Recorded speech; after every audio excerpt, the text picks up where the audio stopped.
That's why we've designed things this way. So let me take you through some of the functionalities.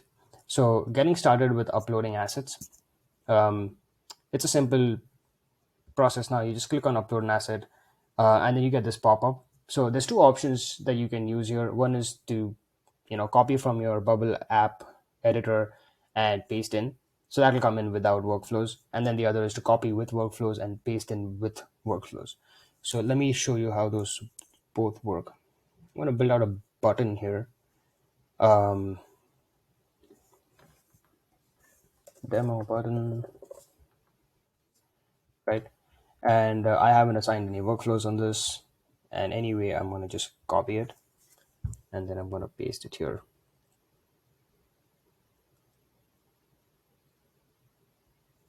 So Atomic Fusion went in and figured out what it was. It realized it's a button, um, it's a type button, and now it's asking you to upload an image.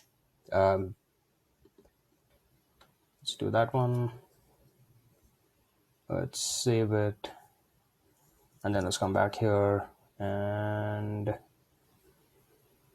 there we go. Okay, so now I have the option to set this as either public or private. I'm going to keep it private, and I'm going to keep it published. That way I can actually use it. So I'm going to save this like that, and straight away there's my button.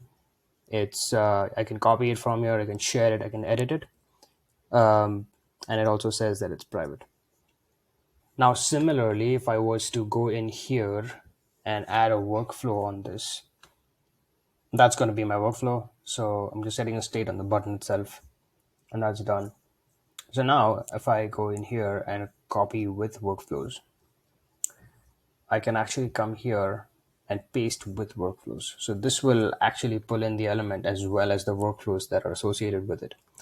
So I'm going to say button A with workflows, keep this private.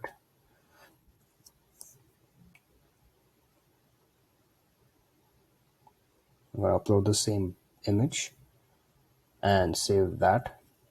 So there we go. We've got button A with workflow and just button A.